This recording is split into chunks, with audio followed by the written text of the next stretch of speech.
প্রিয় দর্শক শ্রোতা, ধীরে ধীরে আমাদের মাঝে চলে আসতেছে পবিত্র শবে বরাত। এই তো আগামী 4 ফেব্রুয়ারি রোজ বুধবার পবিত্র শবে বরাত। এই শবে বরাতের রাতে মহিলাদের 12 রাকাত নামাজের সঠিক নিয়ম ও ফজিলত, শবে বরাতের রাতের দোয়া ও 10টি জিকির আপনাদেরকে বলে দেব।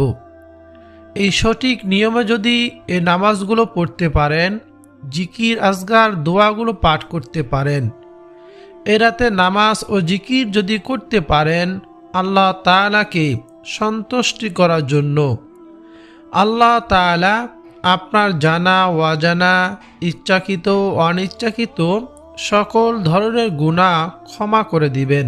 বলুন সুবহানাল্লাহ।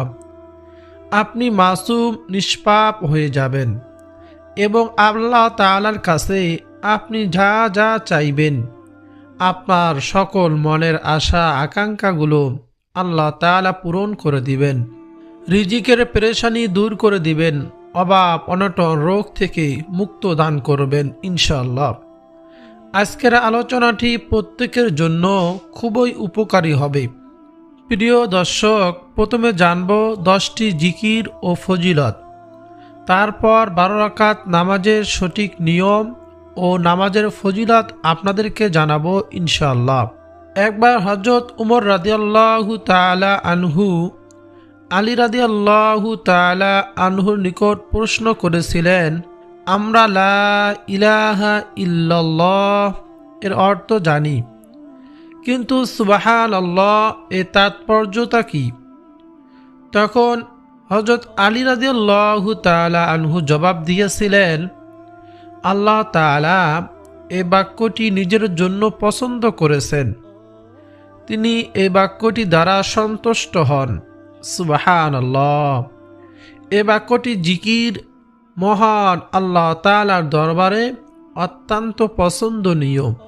অর্থাৎ যে ব্যক্তি সুবহানাল্লাহ জিকির করে তার প্রতি আল্লাহ রাব্বুল আলামিন সন্তুষ্ট থাকেন।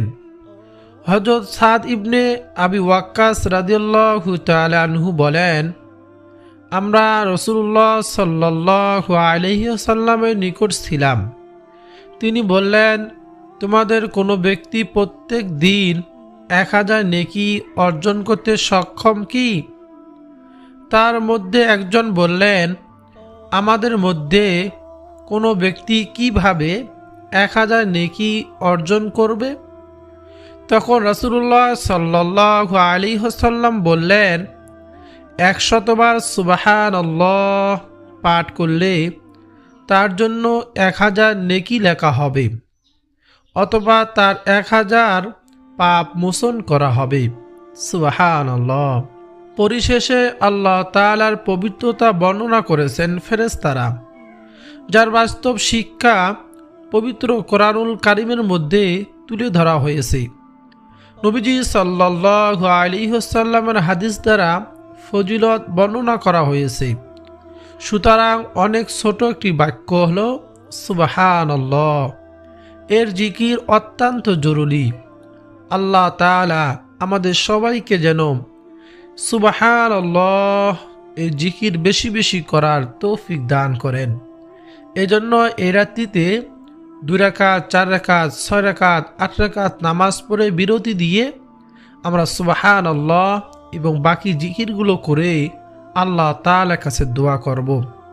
এবং এই রাত্রিতে কখন থেকে আপনার ইবাদত শুরু করে দিবেন, কোন কোন নামাজ পড়বেন, নিয়ত কিভাবে করবেন, পূর্ণাঙ্গ নামাজের নিয়ম আপনাদেরকে বলে দেব ইনশাআল্লাহ। ধৈর্য সহকারে ভিডিওটি শেষ পর্যন্ত দেখুন। দ্বিতীয়তে যে জিকিরের কথা বলবো সে জিকিরটি হচ্ছে আলহামদুলিল্লাহ। আলহামদুলিল্লাহ আল্লাহ রাব্বুল আলামিনের পবিত্র কোরআনুল কারীমে ঘোষণা করেন, আমার যেই বান্দা বান্দি আমার নিয়ামত পেয়ে শুকরিয়া আদায় করে না, আমি তাদের নিয়ামতকে ছিনিয়ে নেই।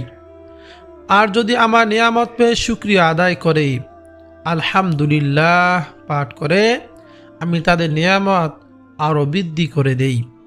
তাই প্রিয় দর্শক, যখনই আমরা আল্লাহ তাআলার নিয়ামত ভোগ করব, তখনই বলবো আলহামদুলিল্লাহ। তাছাড়া আলহামদুলিল্লাহ আমরা বেশি বেশি জিকির করব। হাসরের ময়দানে মিজানের পাল্লাকে ভারী করে দিবে এই আলহামদুলিল্লাহ। তাই আমরা বেশি বেশি পরিমাণে আলহামদুলিল্লাহ সব সময় জিকির করব। প্রিয় দর্শক, তৃতীয় নম্বর যে জিকিরের কথা বলবো সে জিকিরটি হচ্ছে লা ইলাহা ইল্লাল্লাহ। এই জিকিরের ফজিলত সম্পর্কে হাদিসে এসেছে, হযরত মুআজ রাদিয়াল্লাহু তাআলা আনহু বলেন, নবীজি বলেছেন, যে ব্যক্তি খালেস অন্তরে একনিষ্ঠতার সঙ্গে লা ইলাহা ইল্লাল্লাহ বলবে সে জান্নাতে প্রবেশ করবে। সুবহানাল্লাহ।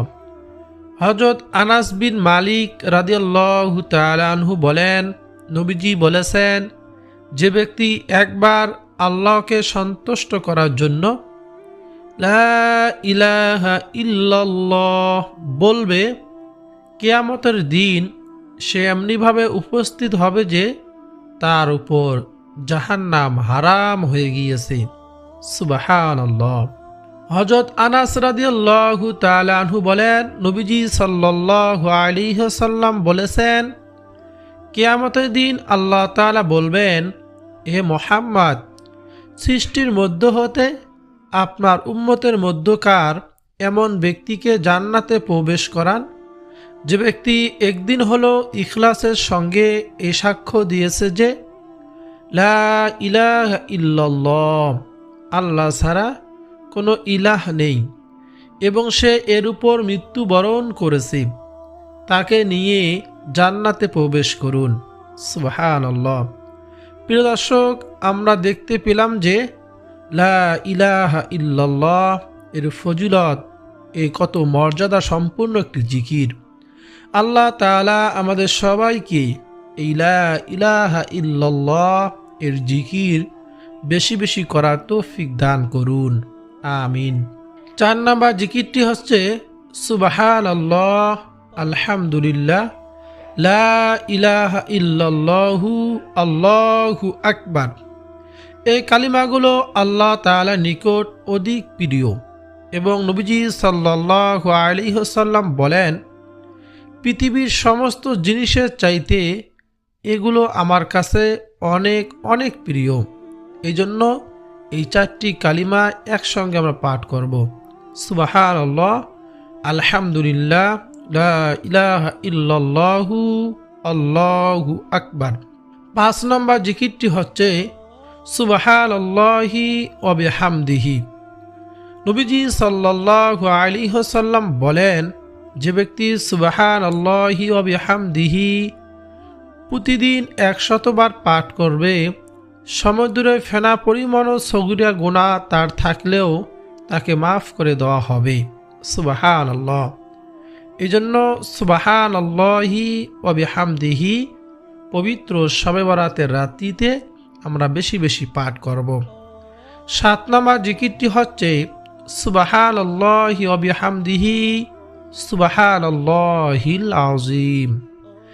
এর জিকির সম্পর্কে আল্লাহ রাসূল সাল্লাল্লাহু আলাইহি ওয়াসাল্লাম বলেন, সুবহানাল্লাহি ওয়া বিহামদিহি সুবহানাল্লাহিল আযীম। এই কালিমাগুলো জিহ্বায় উচ্চারণে অনেক সহজ, কিন্তু মিজানের পাল্লায় অনেক ভারী, এবং মহান আল্লাহ রাব্বুল আলামিনের নিকট অধিক প্রিয়। সুবহানাল্লাহ, আল্লাহু আকবার। প্রিয় দর্শক, তাই আমরা বেশি বেশি সুবহানাল্লাহি ওয়া বিহামদিহি সুবহানাল্লাহিল আযীম পাঠ করব। প্রিয় দর্শক, 8 নম্বর জিকিরটি হলো লা হাওলা ওয়ালা কুওয়াতা ইল্লা বিল্লাহ। এই জিকিরটি হচ্ছে জান্নাতের গুপ্তধন সমূহের মধ্যে একটি গুপ্তধন। বলুন না সুবহানাল্লাহ। এই লা হাওলা ওয়ালা কুওয়াতা ইল্লা বিল্লাহ যদি পাঠ করতে পারেন, শয়তান আপনাকে ওয়াসওয়াসা দিতে পারবে না, ধোঁকা দিতে পারবে না।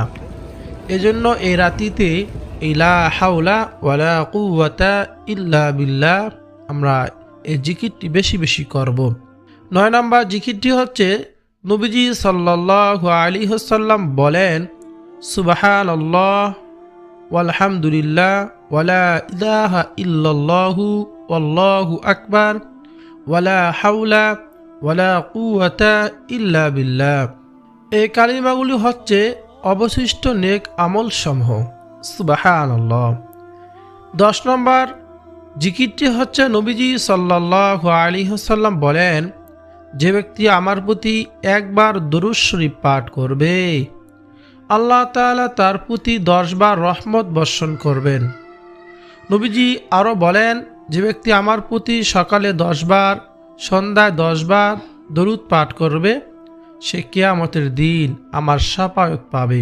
বলুন না সুবহানাল্লাহ।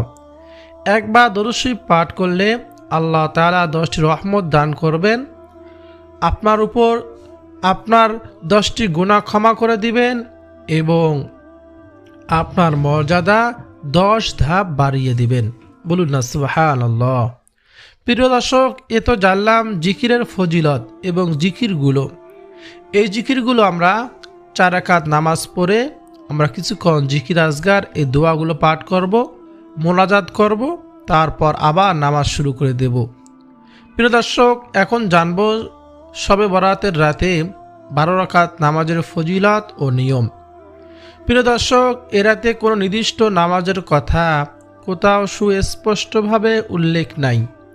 সেজন্য আমরা যে সকল নফল নামাজ হাদিস দ্বারা প্রমাণিত, যেসব নামাজ বুজুর্গণে দিন পড়েছেন, সে নামাজ, সে ইবাদতগুলি, সেসব দোয়াগুলি আজ ধারাবাহিকভাবে আপনাদের সামনে তুলে ধরব, যাতে আপনাদের জন্য গোটা রাত এসব ইবাদত করতে সহজ হয়।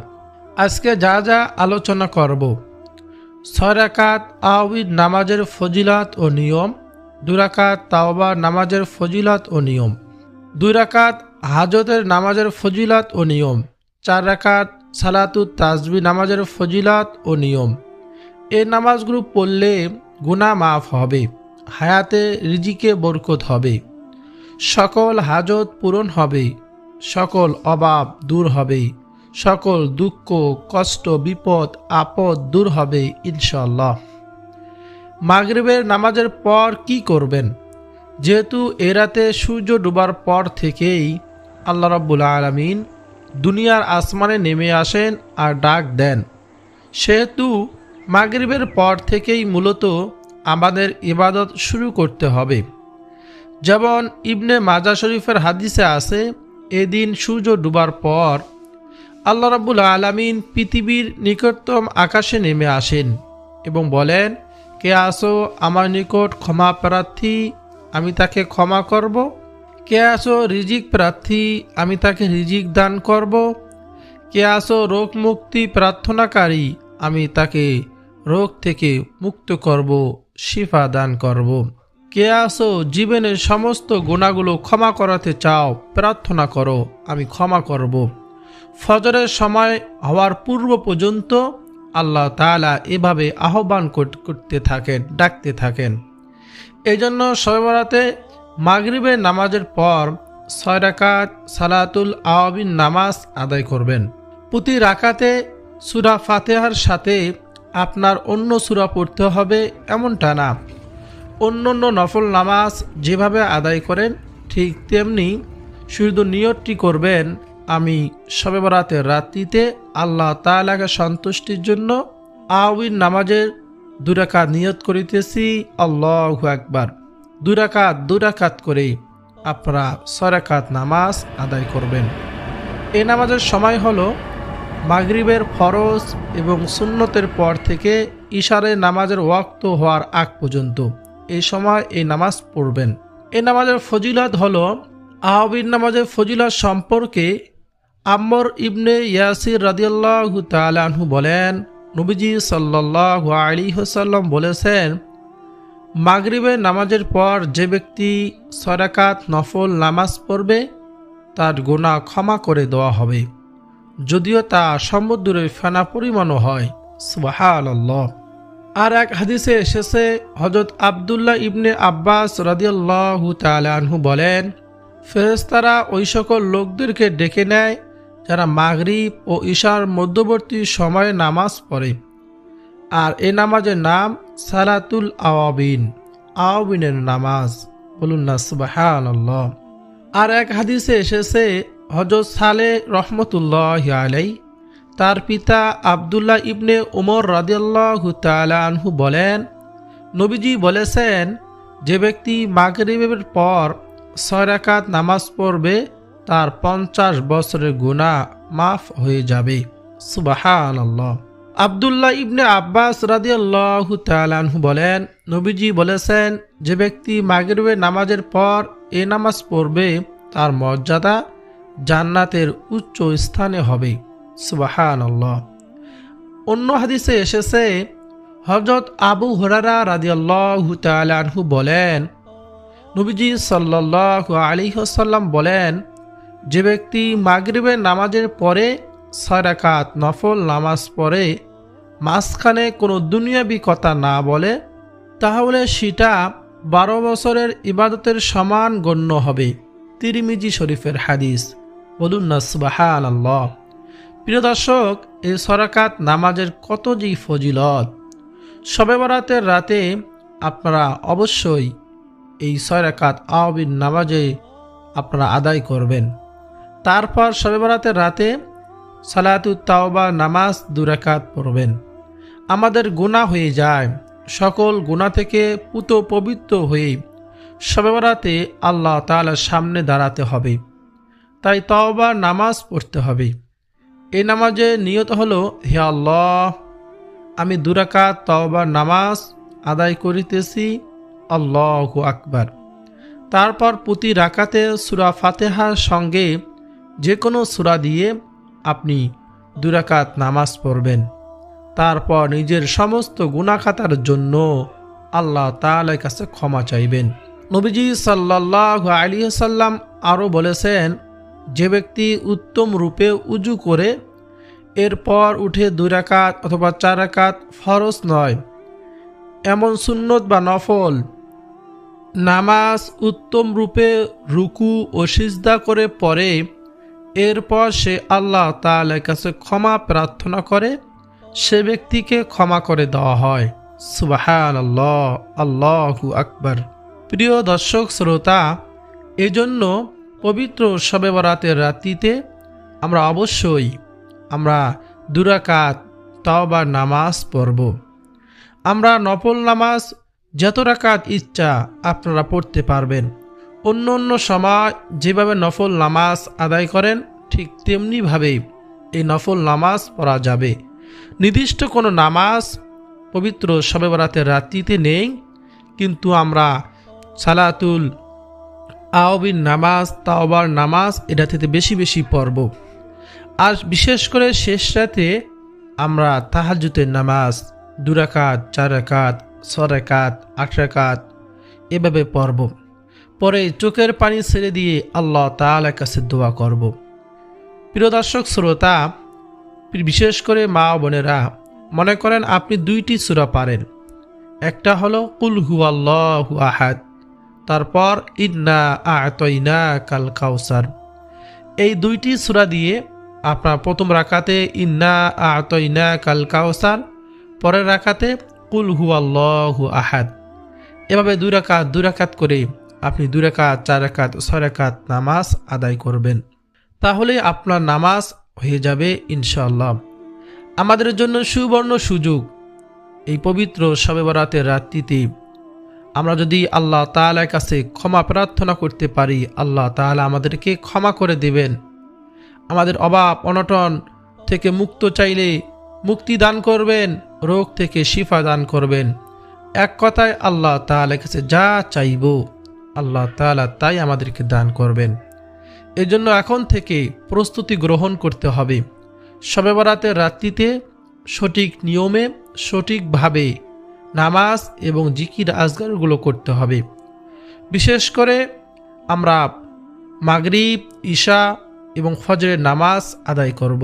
হাদিসে এসেছে, যে ব্যক্তি ঈশা এবং ফজরের নামাজ জামাতে আদায় করে, মহিলা মা বোনেরা বাসায় সঠিক সময় ভালোভাবে আদায় করে, তার জন্য সারা রাত জাগিয়ে ইবাদত করার সওয়াব আল্লাহ রাব্বুল আলামিন তার আমল নামার মধ্যে দিয়ে দেন। বলুন না সুবহানাল্লাহ, আল্লাহু আকবার। তাই প্রিয় দর্শক শ্রোতা, আমরা নামাজ আদায় করব ইনশাআল্লাহ, এই জিকিরগুলো করব ইনশাআল্লাহ। আল্লাহ সুবহানাহু ওয়া তাআলা আমাদের সবাইকে যেন পবিত্র শবে বরাতের রাতিতে সঠিক নিয়মে নামাজ, জিকির আজগার এবং ইবাদত করার তৌফিক দান করেন এবং সারা বছর তা অব্যাহত রাখার তৌফিক দান করেন। আমিন সুম্মা আমিন।